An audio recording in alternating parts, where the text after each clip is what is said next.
Hey, it's Drew. I'm excited that you're here to listen to another episode of Renegade Marketers Unite. And if this is your first time listening, then welcome. This show is brought to you by CMO Huddles, the only marketing community dedicated to inspiring B2B greatness and that has a logo featuring penguins. Wait, what? Yeah, well, a group of these curious, adaptable, and problem-solving birds is called a huddle. And the B2B marketers and CMO huddles are all that and more, huddling together to heat up the coldest job in the C-suite. And now that CMO Huddles has 3 membership tiers, we're ready to inspire B2B greatness at all levels. To learn more, check out cmohuddles.com. Now, before we get to the episode, here's a shout out to the professionals at Share Your Genius. We started working with them over a year ago to make this show even better and have been blown away by their strategic and executional prowess. If you're thinking about starting a podcast or want to turbocharge your current show, be sure to talk to Rachel Downey at shareyourgenius.com and tell her Drew sent you. Okay, let's get on with today's episode. Hello, Renegade Marketers. Welcome to Renegade Marketers Unite, the top-rated podcast for B2B CMOs and other marketing-obsessed individuals.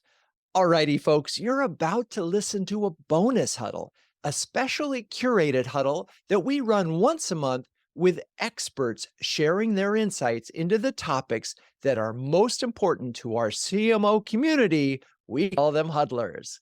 This time you get an inside seat at a bonus huddle where Nicole Leffer, a true generative AI wizard and founder of A Catalyst LLC, provides us with insights and inspiration on how to get the most out of generative AI tools like ChatGPT and a few of her other favorites.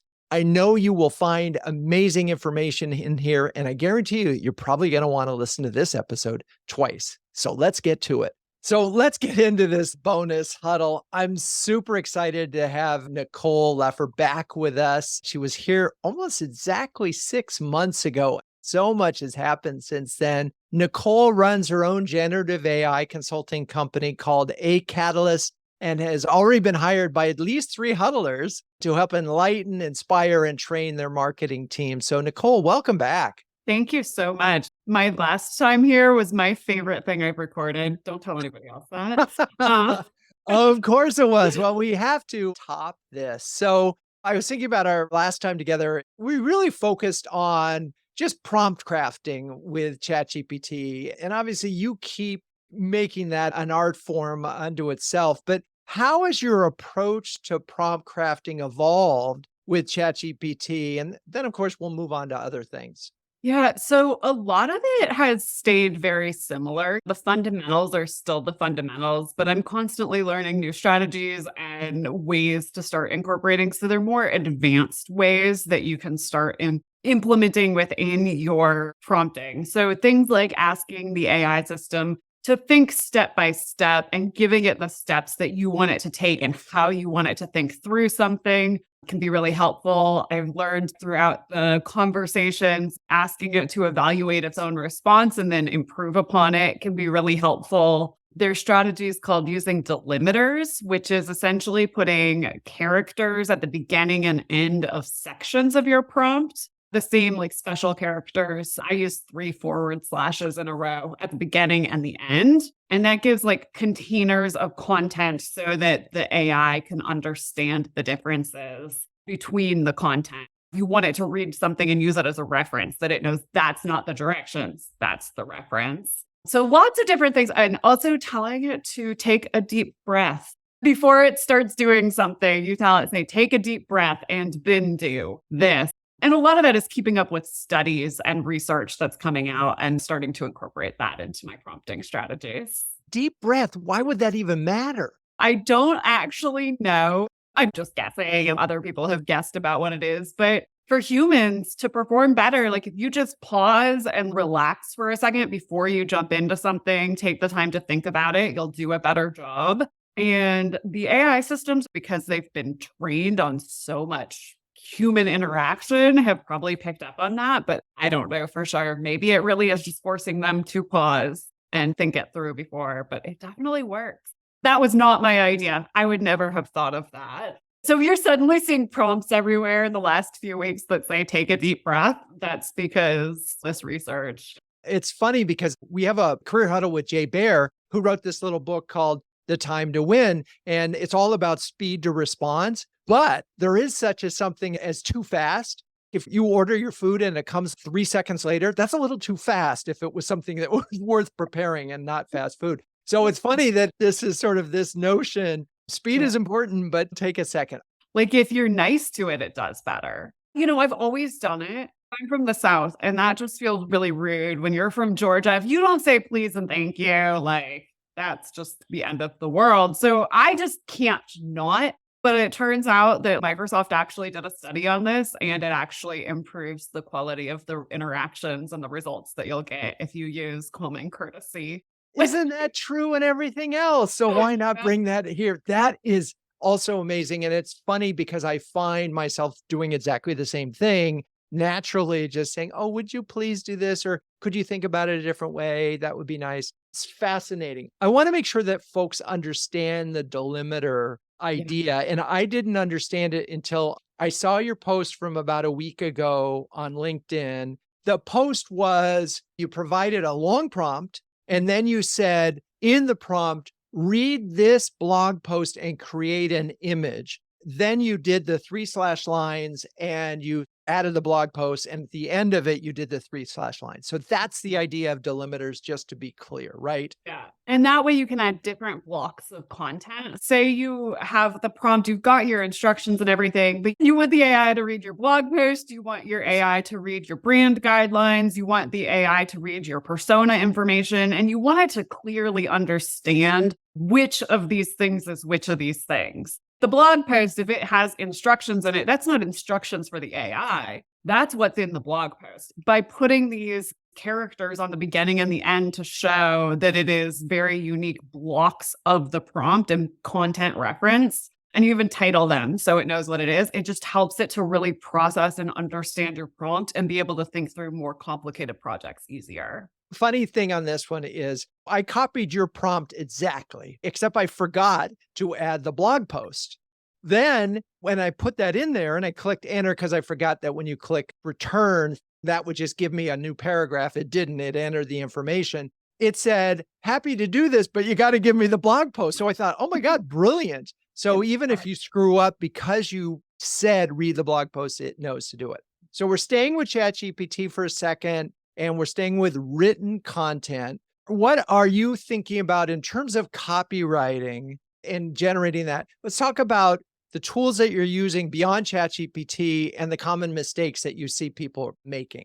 For copywriting specifically, ChatGPT is still my number one go-to, but I do also use Claude, Claude. So Claude is awesome also for helping with the generative AI, especially if you need to summarize longer documents into copy, things like that. And then I absolutely love using Microsoft Bing's Edge browser. Edge browser is Bing functionality that's built in. If I have a document I'm working on and I need to generate copy to go inside of it, you can just have your document open in your browser, whether it's Word Online or a Google Doc, and then use the little Bing button and have side by side to have it help you with your copywriting.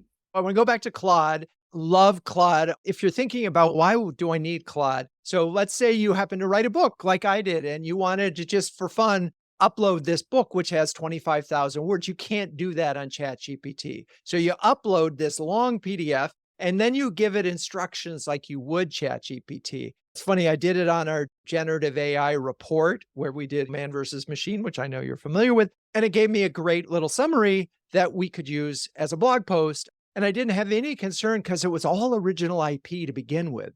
So it was just summarizing original IP. The number one reason I use Claude is for those longer documents that you need to be able to use, or sometimes it can be better thinking through like certain analysis. I don't think that's a universal thing, but it's really good at anything around what skill set would be good for something. So it helps me to write like the beginning of my ChatGPT prompts of who I would want working on the project. I actually asked Claude to help me write that part. It's really good at that. If you want to do like job descriptions, things like that, Claude is really good at understanding who would be the ideal person to do this job. But for most things, I still don't think that Claude is to the point where GPT-4 is. But for a couple of use cases, it's an Right. awesome tool to have in your back pocket. We do have a question from the audience, which is Claude any more accurate or it hallucinates as well? Every single one of these generative AI tools has the problem with hallucination, making things up. You have to fact check all of them. You cannot assume any of them are definitely going to be accurate at all. You mentioned job description. Should I be worried that, yes, if you are a time traveler, that would be helpful? That would be a good skill, right? It doesn't hallucinate that way, I'm imagining. No, not quite that way. Okay. Going back to and wrapping up this conversation, and there's so much more to go into with copy, but we did cover a lot last time. What are the common mistakes that you're seeing when it comes to using Gen AI tools for copywriting? Well, there's a lot, but the biggest ones I'm seeing are not providing the ideas. So just giving a very generic prompt that's like, write me a blog post on XYZ topic and letting it just come up with all of the ideas versus write me a blog post on XYZ topic and incorporate these ideas into your blog post, make it about this. This is the key points I want to make. Huge difference in what you're going to get out of it, the thought leadership, the authenticity. And let me pause on that one for a second and just put it in the language that I know. We're talking about intellectual property here, and we're talking about your ability as content creators to rise above and make it special. And you're not going to do that if those ideas are coming from the tools. However, if you have your ideas and you start with those, and then you want to take those and craft them faster, then you got it. And basically, that's what our content test showed. Although, if you just ChatGPT only, even if you're a master at it, is only going to give you baseline information. However, if you have great IP, like an outline, or you have quotes, for example, or you have research that you've done, anything like that, and then you can accelerate the speed of it. So it starts with good IP. You can do that really fast and easy. Like, I absolutely love when I want to do thought leadership, I will go to the ChatGPT app. I'll use the little voice button and I'll just thought dump. It doesn't need to be coherently put together or organized or anything like that. ChatGPT is great at that. So I'll just thought dump all of those ideas into the voice part on ChatGPT.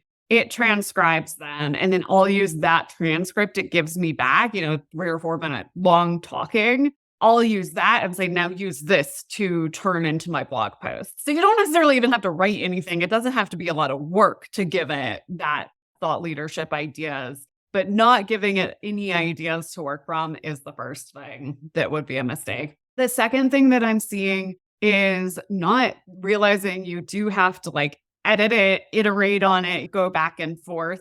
Every now and then I'll be shocked and I'll be like, wow, this is in ready to use form. But most of the time, there's a little bit of back and forth. There's human editing. There's stuff like that. So it's not just ready to go. This is a moment where if you don't have good editors that understand good writing, because I've noticed the tendency of these tools to use words that add more words than they should. Their choice of adjectives are pretty boring. Unless you encourage it to use a metaphor, they won't. And so you really need to be an editor and really think like an editor. So that's number Yeah. two. You can also take what it gives you and put it into a new chat that's an editing prompt and get it to improve and iterate on it too. You don't necessarily have to do as much, but that first spit Okay. out, not ready to go. So talk about that editing prompt because I don't think a lot of people are doing. What does that look like? Yeah. So my editing prompt, it gives it all of the skill sets that the most ideal copy editor would have. I tell it the type of content it's going to be editing. And I tell it that I want it to tell me the before, the after, and the reason for a change that it's recommending. Because I want to be able to decide. I don't want it to just rewrite with the edits Right. applied. I want you to tell me where it is, what the change is, and why you are recommending this. And then I put in those delimiters, here's the copy you're going to edit. And I delimit it so it knows the difference between the directions and the copy. And then it will spit back suggestions and it will tell you, this is what you said. This is what I would change it to. This is why. And I would say I usually apply about 80 to 90% of its suggestions. And I will use that with ChatGPT generated content. I will use it with my own writing. So maybe I write a really quick rough draft and it can turn it into much higher quality writing. I don't have to think through all of that. And these, I'm imagining that you keep a running sort of Google Doc of your prompts for this. Yeah, it's a 2-second thing to copy it in. I just keep my Google Doc, that's my prompt library, open whenever I'm working in ChatGPT or Claude or any of these tools. It's always there. And so the things that I use a lot get copied and pasted in. And I also know what's in it. So like maybe I'm doing a novel project. Maybe I've never done it before, but I know what prompts are in there that could just be quickly edited. And then the second I have a new prompt for a new project, it gets added to that document. So I always have it. So it gets faster and faster to be able to create. Just a note to the CMO Huddles team, we're going to create a library of prompts and we're going to basically start stealing all of the ones that Nicole shares. And we'll be including those, not stealing, borrowing, because you've already put them out publicly, right? I only put out a very small fragment. Right. So for the public ones, we'll aggregate them in one place and then other folks will share it and we'll all get better at this, which is the goal. We do have another question. I am now using Mag AI, which lets me switch between ChatGPT 3.5 and 4.0, Claude, et cetera. It has a pertinent personality. Any thoughts on its usefulness of Mag AI? Have you used it? I have no idea. Okay. I've never used it. No, there's so many different tools out there. So many tools. So there you go. And that's a great segue to this, because when you and I talk, there's all these plugins now to ChatGPT, and you had cautioned about adopting too many of these because it really is look squirrel kind of a moment. What's your story and what's a rule of thumb for picking a new tool and deciding when to sort of invest energy into it? Yeah, so I have a few rules around this. My philosophy personally is less is a lot more with AI, and you don't need a million tools, because the more tools you have, the less likely you are to be good at any of them, know how to use them, and actually use them. And especially for your team, like if your team has 20 different tools, they're going to use 0. If they have 1 or 2 different tools, they're going to use them all the time. So it's much better to actually build a skill set in tools that can actually do a lot for you than have 50 different tools and you have to know which to use for what. That's my starting point. But when I am looking at new tools, I look at a few things. One, does this actually do something I can't do with one of the other tools? Is there actually something about this that I cannot do with ChatGPT? That's usually the first go-to, because it can do 85% of what any tools out there can do. So like, I'd rather just use ChatGPT for a couple of reasons. One, because it's got longevity. It's not going anywhere anytime soon. So building the skill sets there, it may not be forever. It may end up being MySpace. I have no idea. But for the time being, it is clearly not disappearing. If I know how to use it in there, the tool's not going anywhere. The tools that are being built by the kid in his mom's basement with no funding, probably not going to be there in 3 months. And that's what so many of these tools popping up are. A lot of the people that are building these tools have no idea how much it costs to run AI. So the first thing is, can a tool I already do this? The next thing is, if the answer to that is no, who the heck is this company and what is their funding situation? Because if they do not have money, they are most likely not going to last. So you're going to invest time, resources, energy, and putting a tool into your workflow. And if they're not going to make it, then that's a lot of wasted time and energy. Also, do you trust their data security? How are they using your data? Who are they? Am I giving a foreign country my data, or am I giving it to a company that I've locked down? Because that's important with all of this. And then my own stack is a pretty small set of tools that cover the big things. ChatGPT is my overarching main tool I use. I'll use Claude to supplement that where ChatGPT can't do it, and sometimes to just get secondary ideas. But Claude being an edge, I'm not paying for. Those are inclusive. Although if I had a business, I would pay the $5 a month or whatever for the enterprise. And then if I need voice stuff, 11 Labs. If I need a couple video tools, I'll use Descript and Runway, and I'll use Midjourney, although who knows how long I'll be using Midjourney with DALL-E. Voice, video, image, text, those tools cover the vast majority. Now, if I needed to do translation, I'd probably have a tool specific to doing translation. But like That's it. I don't think you need 10,000 tools. And in all reality, like a lot of the tools that can do the same thing as ChatGPT actually does it better. So 90% of the time, even if you play with it, ChatGPT's version of it is so much better. So I don't see the point. So we do have a ongoing list of a Google Sheet with a bunch of utility apps and tools that CMOs in our community have used and shared. But I think what we're going to do is we're now going to add Nicole's top 6 to that document. Okay, you mentioned DALL-E, and I have to tell you, so I hadn't used it until yesterday when I was preparing for this show. So I'm going to share my screen for a real quick second because this is amazing. Before I show the screen, I would just want to see this premise. So I was looking for Nicole's prompt for creating an image based on a blog post. The blog post was about our generative AI test where we did the man versus machine. So in literally 3 seconds, Nicole said, ask it to do 4. This is the first one. There's the man, there's the machine. This is the second one. There were 2 others. This is a very elegant design for a blog post. Again, I didn't do anything else with this, okay? Then we have this one. Then I said for fun, all right, well, CMO Huddles is, our mascot is a penguin. So I then said, create the same idea, but use penguins. So this is what it came up with. That's really cool. And then I said, okay, I need a square image. So create a square image. And it created that.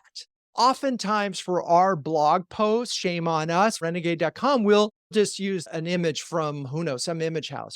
This is a lot better than the stock image. So I just wanted to share you. And by the way, I had never used this tool until yesterday. Now, since we're in DALL-E, we're looking at those images, what other things should we be doing when we're using DALL-E within it to sort of iterate? A few different things. One is you can just chat back and forth to make those adjustments, which you did, but you can keep going with that. You can also ask it to make you different variations of the exact same thing, but give me 4 variations. It's not going to make you more than 4, no matter what you ask. So that's one thing. But the other thing is that was an example, and that prompt is asking it to come up with the idea itself. But you could also give it the idea. You can give it the context or like, I need an image that represents X, Y, and Z. Or you could give it an actual prompt, like create me an image that has a man who is doing a podcast. He's standing in front of a bookshelf. He's talking to a microphone. I want it to be a cartoon. I want him to have a thought bubble that says CMO Huddles. You could be that specific with it, and then it will turn around and turn it into the ideal prompt for DALL-E to do it. There are a few limitations with DALL-E that we should all know about if we're going to talk about getting into it, though. One being the spelling is not going to always be perfect. It'll be hit or miss. Now, those of us who have been using image generation for a minute are like overjoyed with what DALL-E is capable of when it comes to text and spelling, because it used to look like in any of these tools until DALL-E 3 came out, it looked like Egyptian hieroglyphics meets ancient Greek meets complete gibberish. There was nothing that resembled text. So now at least it's just misspellings. A lot of times you will have issues getting stuff spelled properly. So use words with limits to it. The other thing you need to know is it's not nearly as good at making realistic looking photos. Midjourney still is significantly better at making real looking humans, animals, whatever it is. So it's not fantastic about that. And you need to look out for like the tells. Does the hand have 6 fingers? Does it have an extra head? Is the foot backwards? Those little things do pop up. Now that pops up in all of them. And so just be aware of those couple of things. Really just chatting back and forth. And it's so new. DALL-E 3 just really hit our account. So we're all still learning. The other thing is if you do use Midjourney for your image generation, when you click on the image, it will tell you the prompt it used. And you can take the prompt because ChatGPT is going to write a prompt. You can copy that prompt and put it into Midjourney, and it may create you an even better quality image. Just forget the writing. The other thing I love doing is taking my DALL-E image, opening it in Photoshop, and editing what I don't like in Photoshop, because you have generative AI in Photoshop too. So if it's like 85% of what you would want, but you want to change one little element, you want to remove the random word that's misspelled, just go into Photoshop, select it, type in the generative AI that pops up, what you want it to be, how you want it to change. It could take a little work. And this is the big difference between Midjourney and so Dolly within ChatGPT was a revelation to me Yes. because Midjourney has been a journey. And I Yeah. do continue to believe that you want someone on your team who is truly an art director going into that tool and taking advantage of it. We had Kenny Friedman. He's amazing. He's an artist and he really knows how to do it. But for a blog post that I'm not worried about copywriting or anything like that, it's awesome and I it's love it. so easy and there's no learning curve. What's so cool is anybody can get out of the box and iterate and change. Like you don't have to know how to write the image prompts to get good stuff. One thing I would caution, because these are what this group of people is, before you are putting any AI generated images into your public facing content for your company, just make sure your legal team is cool with it because they might be fine with your AI generated writing and not be okay with AI generated imagery. So just be Right. aware of that. The Supreme Court has already ruled you can't trademark these images. So that in itself tells you that these images you will not own. Yeah. If you care about owning the content that is on your website, then obviously this tools in a whole different way, except you can go to other places to get these images that have the same tools where you're paying a stock photo company for access. So it's just not as easy. I've just seen a lot more like the legal side not okay with AI imagery. So it's just something to be aware of as a marketing leader. We talked about the tips for copywriting. Any other tips when it relates to image creation, specifically with Dolly? Yeah. So you can give it like style. You don't have to just say create an image of XYZ thing. Like you can tell it the exact style you want it to be in. You cannot tell it a specific artist, which I think is great that they built that in, but you can tell it cartoon specifics. And if you want to know you have a style that is on your own website, like you always do it and you have no idea how to describe this to an AI system because it's just the art you've always created, you can go in to the default model of GPT-4 in ChatGPT, paste in the images that are examples of the art and ask it to write you a description that you could give to Dolly of the style of art, because now you can put images as part of your prompt. So it can analyze the image, go, this is neoclassical, whatever it is. If you want to replicate a concept, you could ask it to give you that description so that you can get closer to it with Dolly. Okay, I can't wait to test that. And I can think about it as like on renegade.com, we have various sections of images. And you could say, look at this image. And now I want to replicate it in a different way for a different section. Yeah, I was preparing a training for a client. They have like very specific graphic art all over their website. And one of the problems they're having is they don't have that artist anymore. So they like can't replicate it. And so I put it into the vision tool and asked it to describe it. And how it came back, I was like, this cannot be a real style of art. It was like futuristic work cartoon. But lo and behold, I told Dolly to create something in that same description, and it looked exactly like the stuff on the website. I'm having a little bit of a pain moment in understanding the writer's strike because this is a moment from an artist standpoint, the fact that you could do that. Talk to your legal Hesitant to teams use before it. you do any images or anything like what we just talked about. Okay. I know you're excited about Vision. I don't think I have access to it. It's in beta. Is that right? Or is You should have okay. access to it. Okay. So to get to Vision, it's actually showing up when you go to your paid ChatGPT account. Select GPT-4 and you just select the default model. And now there is a little picture icon that shows up on the left side of where you enter your prompt, where you actually go to enter. There's now just a little picture icon. And if you click that, you can upload images. As long as that's showing up on yours, you can put your cursor in there and you can just paste it out of your keyboard with a keyboard shortcut. So if it's like a screenshot, you can just paste it in. You don't have to download the screenshot, upload the screenshot, much faster copy. So the applications of this, you could drag in your landing page of your home page and ask it to assess it and ask it to what? SEO, conversion rate optimization, design suggestions, come up with a new image that we could put on the banner. What do you want? It can see it like a person would be able to see and understand visually. See your screenshot of your homepage or your landing page or your PowerPoint slide. So anything that you may want assistance on, it can see and comprehend. It just becomes part of your prompt context. And I'm really curious about that. Let's just go back to the example of do an assessment of our landing page optimized for target audience engagement, right? And we're going to say our ideal customer profile, do an assessment for this and make sure that we can decrease our bounce rate and increase the path to, say, demos. How do we trust its analysis?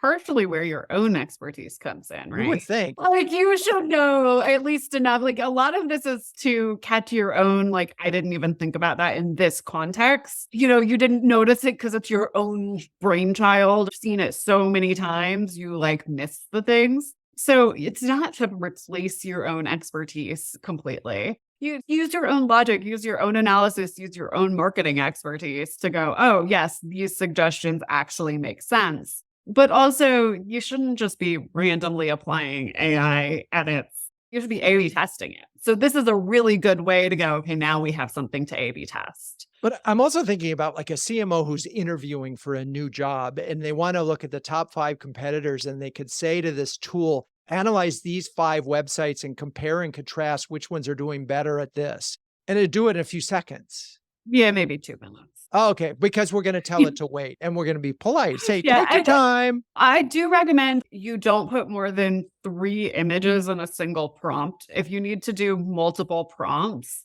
I mean, it's like if you need to do more than 3 Right. images, chain the prompts. So like, here's the first 3, wait and tell me when you're ready for the next 3. It can prevent it from getting a little bit more confused about the images, and it really helps to not do more than 3 at a time. Even just to compare and contrast these 3, we have a lot of CMOs on the transition team right now, and they're preparing for interviews, and people are asking for lots of insights more. And this may be getting into our next area, but it could take hours to prepare, but these tools could change that. Oh, completely. I mean, makes it much easier. So let's talk about, so we've talked about how we could sort of use it in that way to look at and challenge your current website or design of any visual thing. Let's talk about other things like the strategic use of it. So again, I'm preparing for an interview and I need to look at this one brand and then I want to look at, say, 2 others. And I Mhm. want to understand the really unique differences, if there are, Yeah, between the 3. How totally would agree. you do that? Give it the screenshots and tell it what you want it to do. Are there any prompts from your experience that you've done to help you get strategic insights? For that exact use case, I've never done Okay. exactly that, but Okay. strategic in general is where it can really help to ask it to think about like this and this in order. Follow these thought processes, explain it to me. Now evaluate your response. And is there anything that you could do better? Like, tell it did a great job. Like, always be, you did a great job. This is a fantastic start. I believe in you. You could come up with even better suggestions. Evaluate this and tell me how we could improve upon it. That can really help with a lot of the strategic stuff to get it better. Asking it, is there anything you missed? Please review this. Is there anything else that you didn't mention? Ask it to evaluate its response and put it in order of importance, all of that kind of stuff. Asking it to really think through what it did is really helpful. Right. Also, regenerating multiple answers at each step to what it did and seeing what it said, because it may think about it a little different each time. And so you may get even more insights by just taking from the best parts of each generation. Yeah. And then I'm thinking in terms of a philosophical structure for how you approach brand, for example, and you're all about Jeffrey Moore and crossing the chasm. You could say, let's look at that from this standpoint. Or you could be a big fan of Renegade marketing and that book and those 12, then you could say, okay, look at it from that Yeah, standpoint. you can give it the exact framework you want it to work within. Ask it to give it to you in a specific output style you want. Ask it to put it in a table if you want.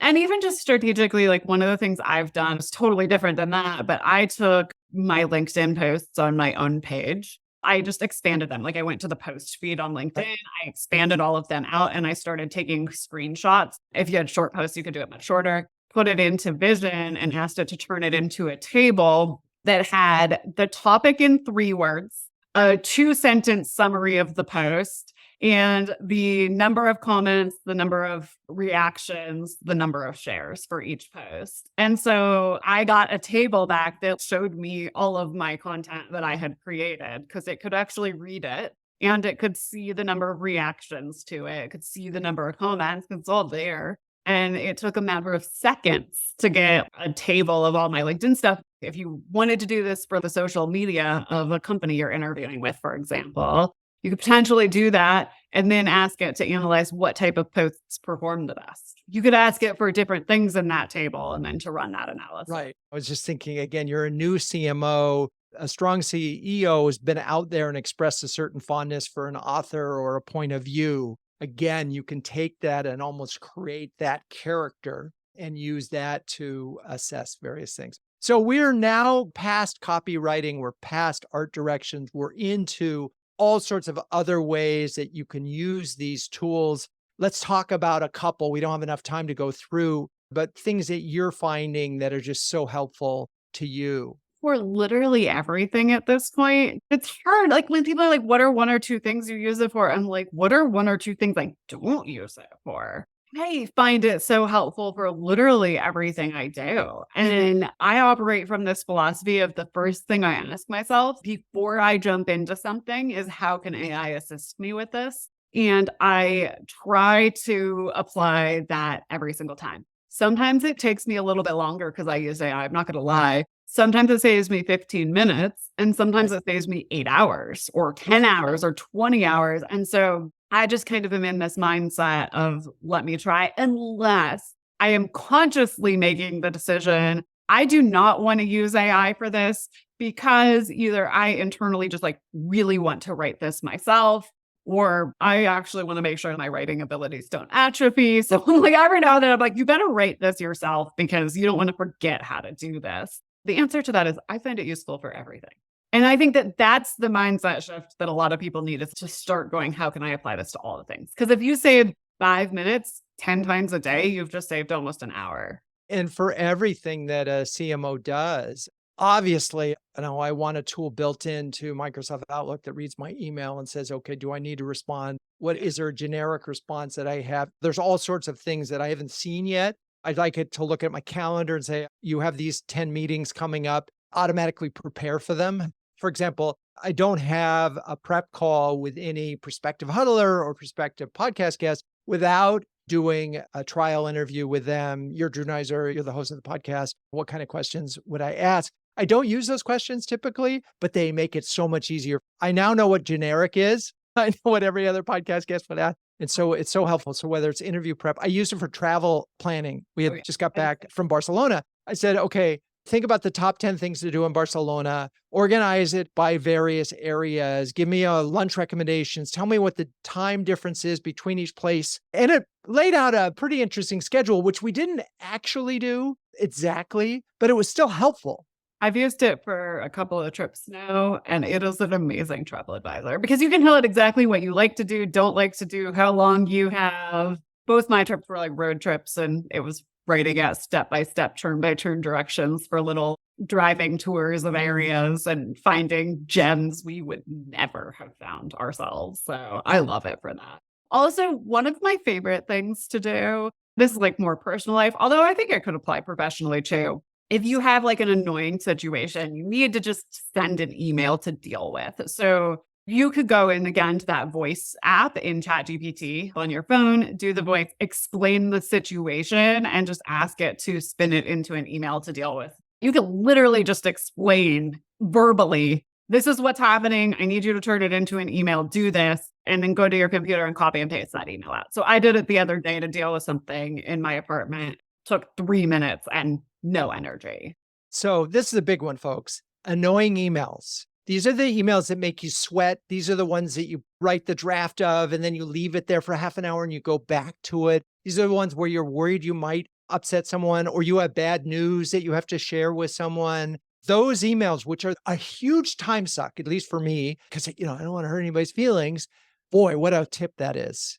It is so good. If you need to communicate an email with somebody who has some type of a difference in their communication preferences, Like I'm Southern and I'm dealing with somebody who is Northern and super direct and we like to talk around things. Or I'm neurotypical and I'm dealing with somebody neurodivergent or the opposite. Or I needed to send emails to people in Israel and the communication styles are different. This is my natural communication style. This is their communication style, or this is their culture that they're coming out of. This is the context of our relationship dynamic. And here's what I would like to say, but I need you to write this in a way that's going to be well received by that person, given that they are located in this other country and they're not American like I am, or whatever it is. And it can spin something instantaneously to be fitting for the actual environment of who the recipient is. And then you're spending your time, in this case, editing and not drafting and just painting yourself over and over again to try to get the words perfectly. Okay, we're running out of time. There's so many other things that are coming up in terms of advanced data analysis, or just something as simple as looking at a website and saying, hey, create the color palette that we're using. All sorts of things that we're going to have to do another show on, but obviously we will do that. You are one of our top go-to resources for generative AI. Who are some of yours? I'll give you two that I love. One is a man named Ethan Mollick. He is a researcher. He's a professor at the Wharton School, and this is like his space. So he's one of the people that does the actual research studies on this and shares a ton of that and lives and breathes this stuff. How do you spell Mullick? Mollick. Definitely like my number one social media follow. He's on both LinkedIn and I believe he's on X. The other person I absolutely love is a woman named Rachel Woods. And she has a group called the AI Exchange. That's like a paid community, but like she posts a ton on LinkedIn and TikTok as well. Absolutely awesome. So those are my two go-tos. Honestly, though, the vast majority, I don't follow a lot of people on social. I don't trust most of what's on social, to be honest. It's mostly people who have no idea what they're talking about, talking like they do. All right. Well, we're running out of time, but two do's and one don't for CMOs when training their teams on taking advantage of Gen AI. So the first one would be, before you start projects, ask them, how are you going to use AI for this? So like when you're assigning the project, ask them that and point out ways that they can if they're missing in their blind spot. And then when they're finished, ask, how did you use AI for this? The second one is create a culture that celebrates AI wins and failures. So just using the AI where you're lifting up and praising publicly, or however people like the praise, but especially publicly, because then everybody sees it and knows this is appreciated. When somebody does something awesome with AI, point it out, celebrate it. This is a win that everybody should aspire to. And when somebody fails with AI, also celebrate. Like they used it, they tried, and that's okay. And now you're going to learn. And like, what did you learn from this? That was awesome. So there's two things for getting your team to adopt AI. The don't is not going to be about adopting AI. It's just a thing that is in my head of please stop doing this with AI. Not necessarily this group at all. When you see somebody's LinkedIn post and you want to make a comment on it, do not copy and paste that LinkedIn post into ChatGPT, ask it to write a comment, and then send the comment without actually reading the comment. And if that comment is the same words as the post, just repackaged in a new metaphor, do not use it. And everybody knows that you're commenting with AI. We got to stop. Yeah, exactly. So at that moment in time, if you're going to actually comment as a human, be a human. Rule of thumb, if you're commenting on LinkedIn, be human. If you're posting on LinkedIn, totally fine to use AI. Assuming it's your IP, it's your idea, produce faster. Engage as a person. Amen to that. Okay. First of all, thank you so much, Nicole. And we're very polite here. So maybe I'll thank you twice because I want to be better than I would with the machine. But where can people find you? And what would they hire you for if you happen to have any capacity right now? I could always squeeze people in. So LinkedIn, my website is NicoleLeffer.com. So it's super easy. Those are the two best places. And I'm also on TikTok, although that's not super marketing specific. That's more just the place that the random stream of consciousness about AI comes out. For work, I am working with CMOs and their teams to help them adopt AI. So the main thing I do is work with the CMO to understand pain points and what they want to do with AI, or maybe they don't, they just know they need AI.